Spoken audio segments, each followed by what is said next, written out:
इंसान अपने लिए हमेशा अच्छा ही सोचता है, लेकिन हर बार जैसा वो सोचता है वैसा होता नहीं है। आज हमारे साथ भी कुछ ऐसा ही हुआ। जो हमने सोचा था ऐसा कुछ भी नहीं हुआ। ये क्यों हुआ? चल रहा है फिर भी मेरे पास आया और इसके अंदर कुछ भी नहीं नज़र आ रहा है। 2 बेरिंग में इसमें क्यों ठोक रहा हूँ? क्या हाल करेंगे ये मेरा? क्यों वापस करना पड़ रहा है मुझे ये कस्टमर को? आपके साथ ऐसा ना हो इसलिए वीडियो को शुरू से लेकर अंत तक पूरा देखना। लगता है इस बार सीज़न बहुत जल्दी स्टार्ट होने वाला है, या यूँ कहें हो गया है, क्योंकि हमारे पास आज रिपेयर होने के लिए आ गए हैं 2 सीलिंग फ़ैन। देख सकते हैं, एक ये है, थोड़ा पुराना सा दिखाई दे रहा है। क्या दिक्कत है इसमें? ये जाम है। और क्या दिक्कत है ये चेक करने के बाद पता चलेगा। और ये कुछ नया सा है, धूल मिट्टी ऊपर से लगी हुई है, लेकिन चलाने में हाथ से ये फ्री है। अब दोस्तों जब ये आ गया है हमारे पास में, तो हो सकता है इनमें से एक आध की वाइंडिंग भी करनी पड़ जाए। तो चलिए थोड़ी मशीन की साफ़ सफाई भी कर लेते हैं। इस मशीन की अच्छी बात तो ये है कि इस पर पाउडर कोटिंग हो रखी है और थोड़ा सा कपड़ा मारने से ये पूरी चमक जाती है। चलिए चला के भी देख लेते हैं कि चाल वगैरह इसकी कैसी है। तो देखिए, जैसे हमने लिया था स्मूथ चल रही थी, वैसे अभी भी चल रही है, बहुत बढ़िया। तो चलिए चलते हैं अपने सीलिंग फ़ैन के पास में और उनको देखते हैं क्या दिक्कत है उसके अंदर, क्या ख़राबी है आखिर। तो सीरीज़ में इसको चेक करेंगे। सबसे पहले ये देखिए हमारे सीरीज़ का बल्ब है और इसके अंदर क्या दिक्कत है, लगाते हैं वायरों को। देखिए बल्ब हमारा पूरा फुल ग्लो कर रहा है, यानी कि लगता है अंदर से इसकी लीडें शॉर्ट हो गई हैं या कॉइलें शॉर्ट हो गई हैं। लीडें सारी चिपक गई हैं आपस में, इस तरह से फुल जल रहा है, क्योंकि बल्ब हमारा कम जलना चाहिए।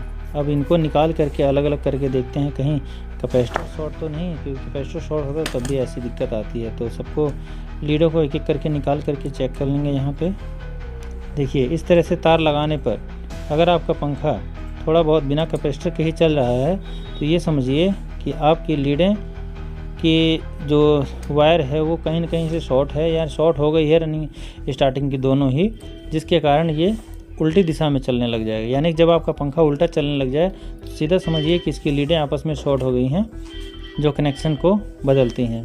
अब इसको पूरा चेक करने के लिए हमें इसे ओपन करना पड़ेगा, तीनों पेंचों को खोलना पड़ेगा। तो फटाफट से खोल लेते हैं, देर किस बात की है। तो पेंचों को खोलने के बाद में इस तरह से हम यहाँ से भी निकाल लेते हैं। देखिए वाइंडिंग कितनी सुंदर दिखाई दे रही है, क्योंकि कंपनी से जो होकर के आई है वही वाइंडिंग अभी तक इसके अंदर हो रखी है। हैवेल्स का रियो का पंखा है ये, लेकिन हिट बहुत ज़्यादा हो गया है, क्योंकि इसका जो ऊपर प्लास्टिक लगा था बेरिंग के, वो भी किस तरह से निकला आपने देखा। अब देखिए ऊपर की जो लीडें हैं इसको हमें काट करके इसको निकालना पड़ेगा, और काट देना ही ठीक रहेगा, क्योंकि जब लीडें शॉर्ट हो रखी हैं तो निकालना तो पड़ेगा ही लीडों को। और अगर वाइंडिंग ख़राब हुई तो भी लीडें काटनी पड़ेंगी, और लीडों को बदलना पड़ा तो भी लीडें काटनी पड़ेंगी। देख सकते हैं यहाँ पे इसकी जो वायर है ये जली हुई है। स्लीव बहुत अच्छा लगाया है इन्होंने, और इसकी बेरिंग की सीट अगर आप देखेंगे तो इसमें कोई दिक्कत नहीं है, बिल्कुल सही है। ये कहीं से कुछ कटा घिसा नहीं है।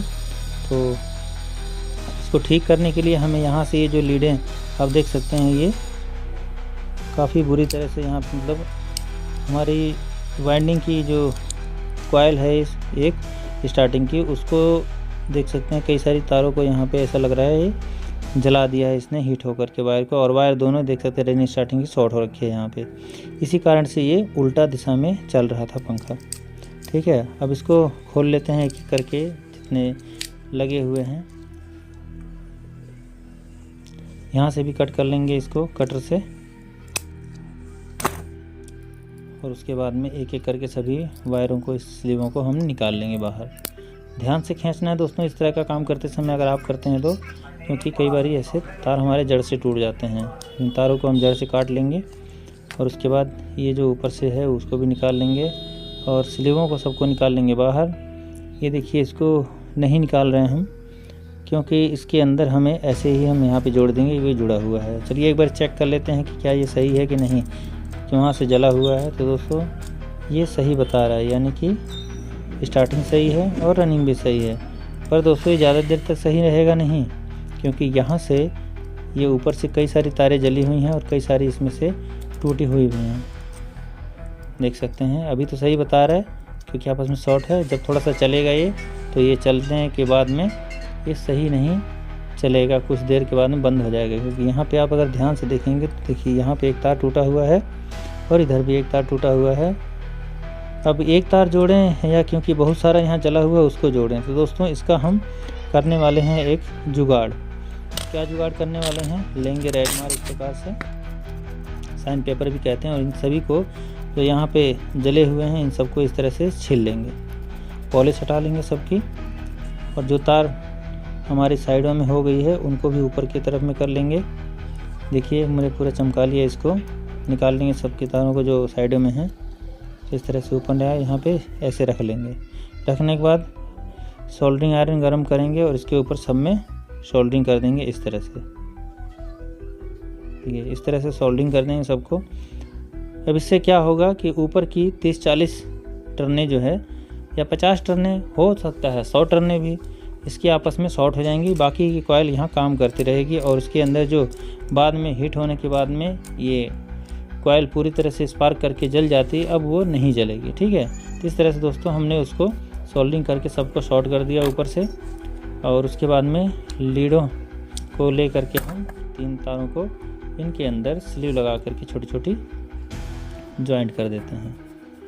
इन सारे तारों को दोस्तों जॉइंट करने के बाद में आपके पास में अगर सोल्डरिंग आयरन यानी कि बोले तो वेल्डिंग करने वाली मशीन है कॉपर वायर को, तो आप उसको वेल्डिंग कर लीजिए, जैसे कि हम यहाँ पे ये करने जा रहे हैं। लेकिन अगर आपके पास में ना हो तो आप इन तारों को जला करके यानी कि पॉलिश को हटा करके आप जैसे हमने कॉपर की वायर के ऊपर सोल्डरिंग आयरन से सोल्डरिंग किया है, आप उस तरह से भी सोल्डरिंग कर सकते हैं। बाकी इस मशीन को लेने के लिए दोस्तों लिंक डिस्क्रिप्शन में है, वहाँ पे जाके क्लिक करके आप इसको ले सकते हैं। कैश ऑन डिलीवरी में आप मंगा सकते हैं। सामान आपके पास में पहुँच जाए तभी आप पैसे पेमेंट कीजिए, उससे पहले नहीं। दोस्तों यहाँ पे हम इन स्लीवों को ऐसे चढ़ा लेते हैं और उसके बाद में ये दोबारा दिक्कत ना हो इस तरह की कि भाई दोबारा से हमारी कॉइलें ख़राब हो जाएं, तो हम इसके नीचे सेपरेशन लगा देंगे, एक कागज़ काट करके वाइंडिंग का शीट, और उसके बाद तारों को ऊपर की तरफ में निकाल देंगे।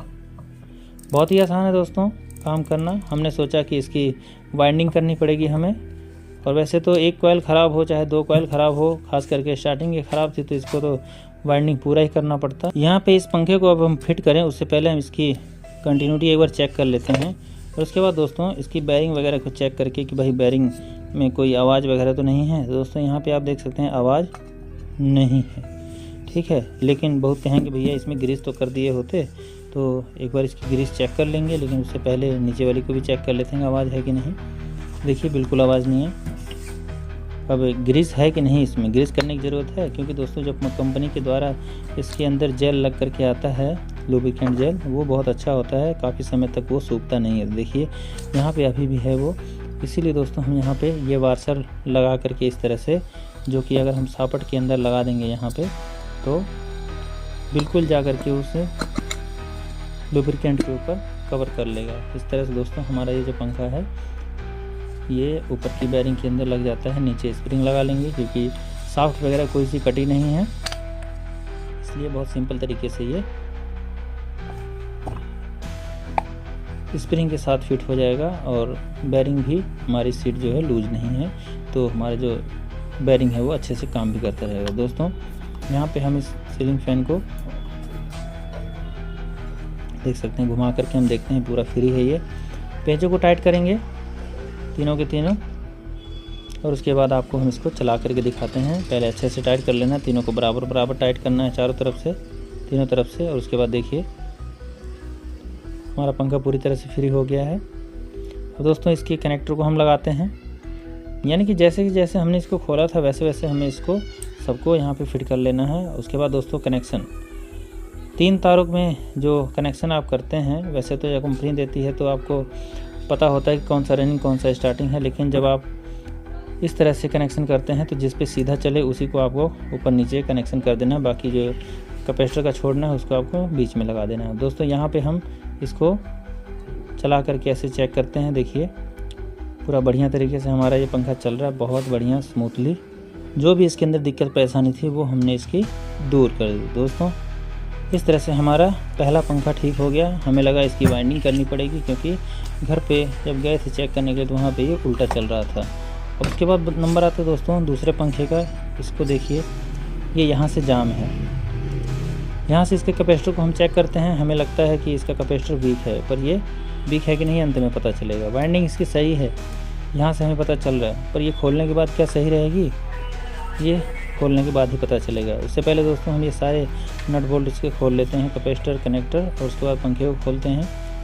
यहाँ पे देखिए इस पंखे की वाइंडिंग बहुत अच्छी है, लेकिन इसकी जो नीचे की बेयरिंग सीट है 1 नंबर वाली, वो सही नहीं है। क्यों सही नहीं है? क्योंकि इसकी जो नीचे की बेयरिंग है वो जाम हो गई है, इसलिए उसने उसको भी काट दिया है। इसकी भी लीडों को यहाँ से हम कट कर देंगे दोस्तों, क्योंकि इसकी लीडें भी हमें बदलनी पड़ सकती हैं। नीचे की बेयरिंग से कवरों को अलग करने के लिए इसे हम खोल लेते हैं। देखिए वाइंडिंग जली हुई नहीं है कहीं से, लेकिन इसका जो ये लीड है ये पूरी तरह से हीट हो गया है, और यहाँ से देखिए इसका कनेक्शन भी हटा हुआ है।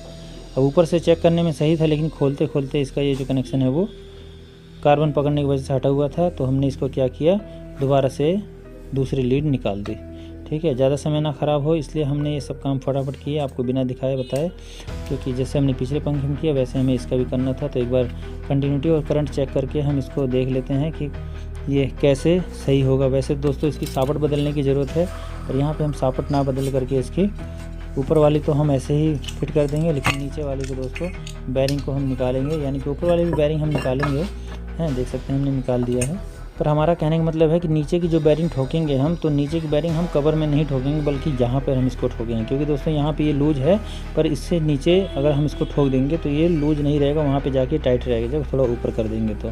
ठीक है, तो इसको हम यहाँ पे ऐसे रख लेंगे बेयरिंग को, और बेयरिंग को रखने के बाद में इसके ऊपर एक और पुरानी बेयरिंग रखेंगे, और उसके बाद ऊपर से हथौड़ी से नीचे की तरफ में रख करके हम इसको इससे मार देंगे, इसी तरह से ठोक देंगे। तो ठोकने के बाद थोड़ा बहुत पेपर झड़ेगा नीचे की तरफ में, पर कोई बात नहीं, झड़ जाए तो झड़ जाए दीजिए, वैसे नीचे रख लीजिए तो ये नहीं झड़ेगा ज़मीन पे। हमने हाथ में लेकर के किया तो ये हमारी थोड़ी सी मिस्टेक है, ऐसा नहीं करना आप।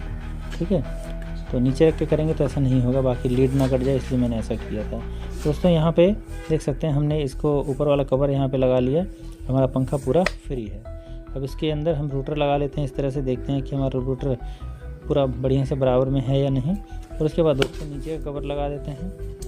नीचे कवर लगाने के बाद में इसके पेंचों को हम अच्छे से टाइट कर देंगे मिला करके, और फटाफट से हमने कनेक्शन कर दिया। कनेक्शन करने के बाद में चलिए इसको आपको भी चेक करके दिखाई। देखिए अभी ये सही है, और पुरानी कैपेसिटर पे हम इसको चला रहे हैं। देखिए बहुत अच्छी इसकी स्पीड बन रही है, क्योंकि ये कैपेसिटर जब हम चेक कर रहे थे तो मीटर तो होते नहीं इस तरह से चेक करते समय कि भाई कितना MFD बचा हुआ है। तो सीरीज़ में जब चेक करते हैं तो कई बार कम बोलता है, कई बार ज़्यादा बोलता है। परफेक्ट पता तभी चलता है जब आप इस तरह से अपने पंखे को चलाते हैं। दोस्तों इस तरह से हमारा ये पंखा ठीक हो जाता है। इसको हम रख लेते हैं अपने बैग के अंदर, जिसमें हम लेकर के आए थे, और ले जाते हैं अब कस्टमर के घर, और वहाँ पर इसको लगा देते हैं। बहुत बहुत धन्यवाद दोस्तों वीडियो देखने के लिए। सब्सक्राइब जरूर कीजिएगा।